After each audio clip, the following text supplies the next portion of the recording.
What's up, King's Table family? It is Preston here with a non-flesh and blood video to change things up just a little bit this time. Recently picked up the Alpha Clash. It is a new TCG as of about a week before I post or create this video. This game released. Recently picked up the two-player, they call it the two-player Clash Kit. And I think it was $25 at our local game store, I think so. And what I wanted to do, because I actually really enjoyed this game and wanted to take an opportunity to talk about it, talk about the game if this is the first time you're hearing about it, or to provide just more information about the game and sort of discuss what you get in this kit and just some pros and cons of what I've discovered playing the game so far. And hopefully this helps you make a decision on whether or not you want to jump into another TCG. So it's important to note, I've seen the two-player starter kit, usually around $20-25 is what I'm seeing online and at a couple local game stores. It does come with two, this is just the packaging. I've got the decks all sleeved up in front of me, but the actual box itself looks like a pretty standard entry-level product for a TCG.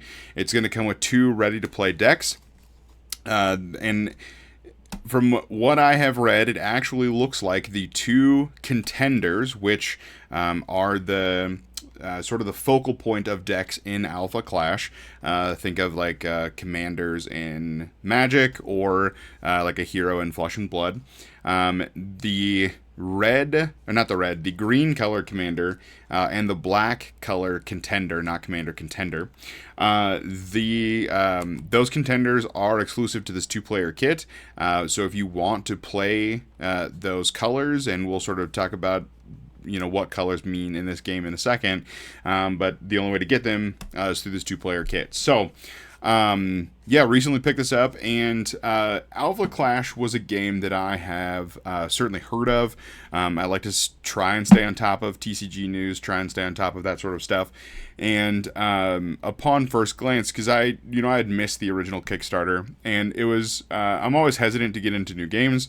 Especially because so much of my time, effort, money, all that stuff goes into Flesh and Blood.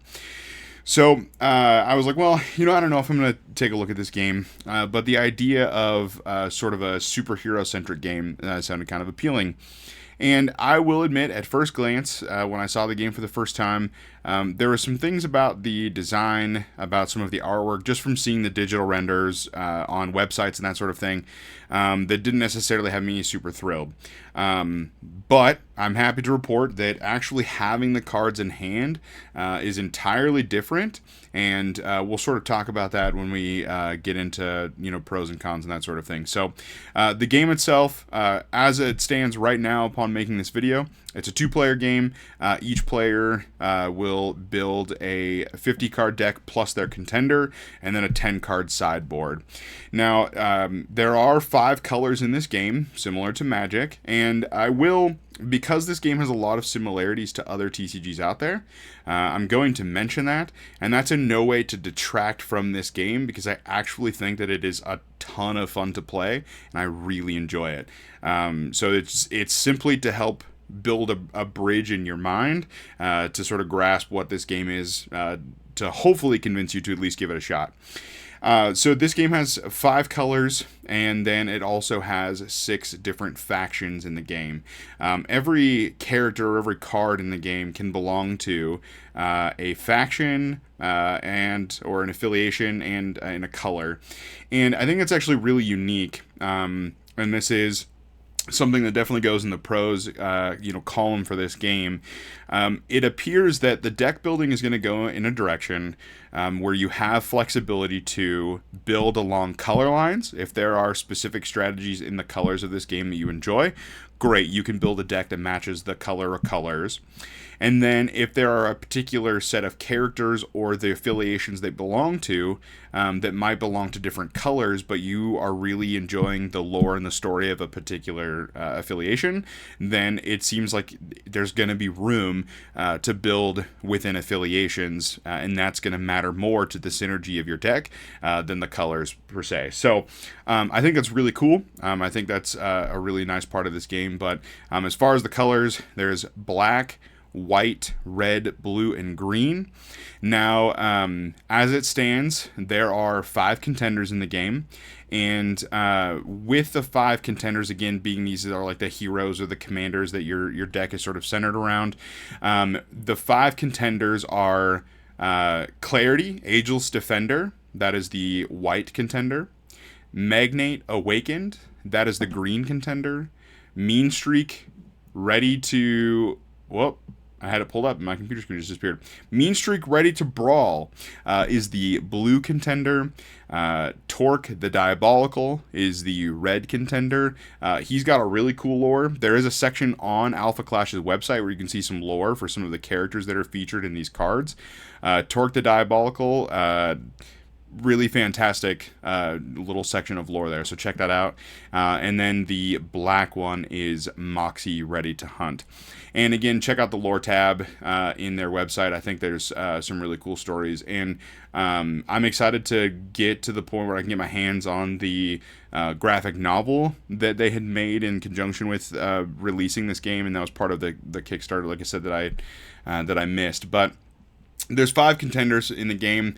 This is just right now Alpha Clash to the point. Like I said, it's barely a week old at the time I'm filming this video, and they've only had 1 expansion. So just 5 contenders now, 2 of which you have to get in the 2-player starter kit. But from what I'm seeing online, there is certainly ways to build decks that include multiple colors, so you don't have to feel like there is...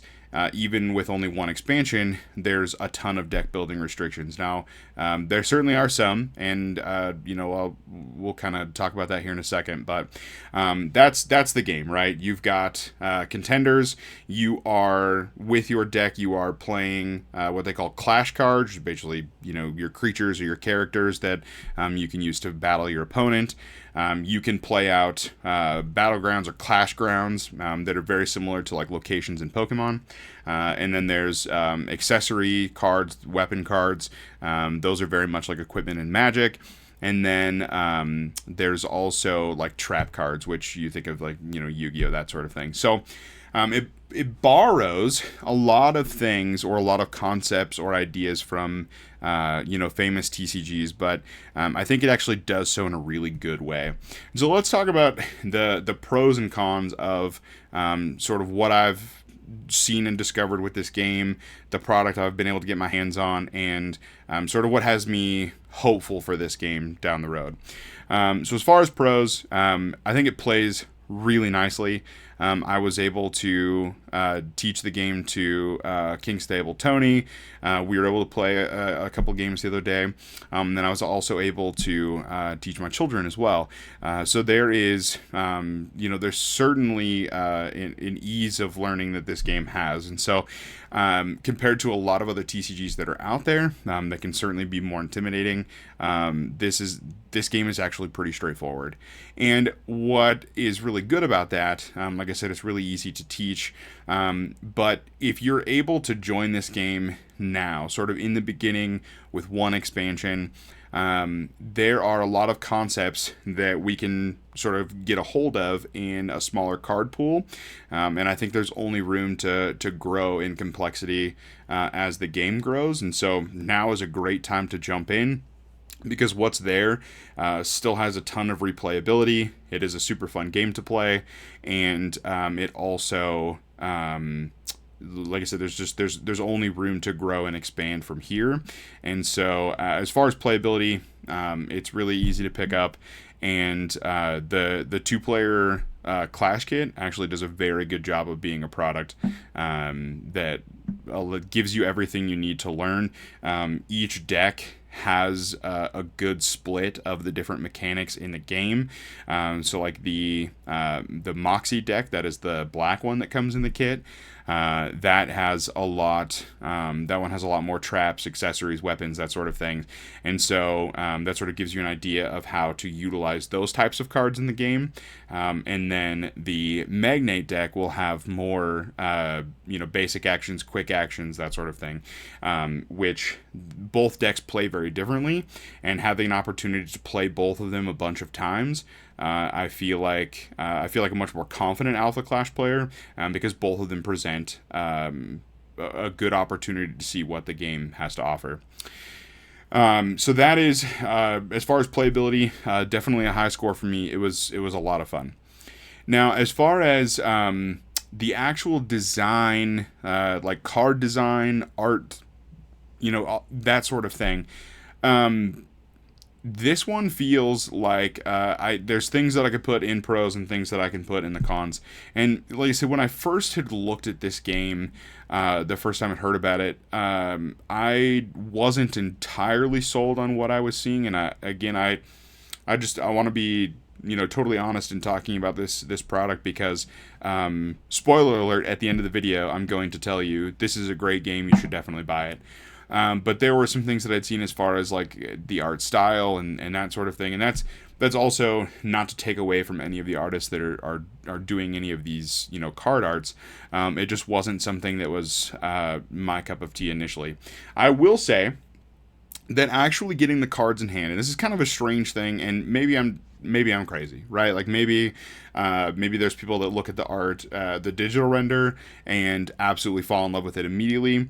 But once I had the cards in hand, and you're able to, build a board state, and you're able to play all these cards out on your battlefield, and they're all these, full art cards and all these characters just, covering your battlefield. My mind was completely changed. I really, really like the way that this game is designed visually, and I don't know why it took actually having the physical cards in my hand to sort of see that, but I have to say that if this is where the game is going to start, especially with things that I've heard from just content creators and things, YouTube videos, podcasts, that sort of thing.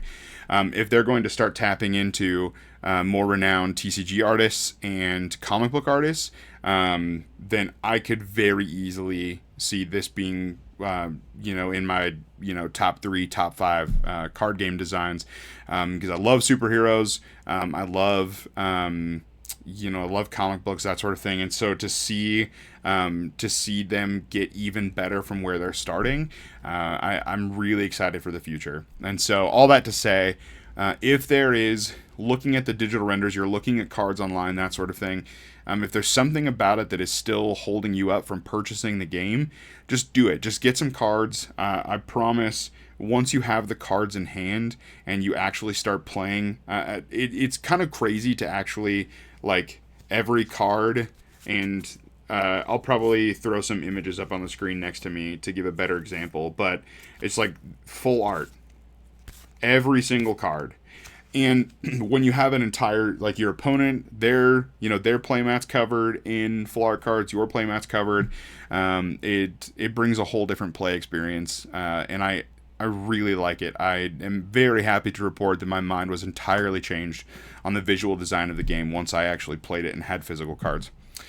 So, as far as cons, because I don't know that I have a lot of other pros, right? I'm just being totally honest with you. The game is fresh. The game is new. It's a ton of fun. Buy it. Give it a shot.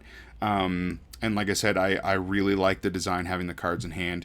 As far as cons, there's not a lot. I think the biggest thing for me is that looking at the card pool that exists in this first expansion, it doesn't seem like the deck building opportunities are there to explore a ton of complexity. A lot of stuff can be fairly synergistic in some of the different colors, and it's pretty easy to see who maybe some of the power outliers are, as far as cards that certain colors have access to. Now, I don't actually think at the end of the day that is a fault for Alpha Clash, because it's the first expansion. I mean, as a flesh and blood, primary, that's the primary game that we play. That's the primary game that we create content for. If Welcome to Wraith was the very first set that that we got, and we didn't believe that it could be more than just that first set. And Welcome to Wraith was good. I'm just saying that if we look at just the first set in a vacuum and we don't consider what could come in the future, then I think that could be a really big hang up and obstacle that is pretty easy to remove if we just consider, what is possible down the road. And considering what is possible for this game, based on what I've seen in just this 2-player starter kit, I think that there is a very successful road, very successful future for them, because the game is a ton of fun. And if they're able to capitalize on the good things that they have now, and they can expand the game, they can expand the complexity of deck building, they can expand synergy in the colors, give us more contenders, I think that this game has a bright future. And I think there's a lot of parallels for me when I'm considering playing Alpha Clash to Flesh and Blood, that because they put in the work to do the graphic novel, they put in the work to do the lore for this, I think that people are going to be able to get attached to these characters and get attached to their contenders, and it's going to be a really easy game for people to invest in, not just their money, but invest their time, invest their game time, which Lord knows is not always in large supply. So all that to say, at the end of the day, I think that this is going to be probably in the top 3 card games that I spend my time, attention, and money on. I think it's fantastic. It's a lot of fun. It has a lot of my favorite parts of other TCGs, without some of the things that I don't enjoy in other TCGs. So give it a shot. Give the 2-player kit a shot. If you would like to see us, we're still, like I said, we're still a Flesh and Blood centric channel. That's our passion. That's sort of what we play competitively. But if you want to see Alpha Clash content, if you want to see us talk about it more, if you'd like to see us talk about deck building, or sort of how we're taking these decks, because I've already ordered some singles, and I've already started going through the process of considering what it's like to upgrade the 2-player the 2-player kits, upgrade the Moxie and the Magnate. So if you want to sort of see that journey and see what that looks like, then we can definitely consider what it looks like to make some additional content. I would love to give this game more time and attention, and put it in front of more people. So all that to say, try the game. Buy the 2-player starter kit. Maybe buy some loose booster packs. I think Team Covenant on their website, I don't remember if it's still in stock or not, but they had a deal with the 2-player kit and some booster packs for like $30. Buy some booster packs. If you want to just go crazy and buy a booster box too, why not? I think it's a good game. No, I think it's a great game. I think it's a lot of fun, and I'm really excited to see what this game can do in the future. So thanks so much for taking the time to watch this. I know this is a little bit of a change up. Don't normally do like product review type stuff, but this was a breath of fresh air for gaming, since I don't think I've really felt this way about a game since I started playing Flesh and Blood. So give it a shot. Let us know what you think. As always, thank you so much for watching. Like, subscribe, share, all that fun stuff, and have a great day, morning, evening, whenever you're watching this, and we'll see you in the next video.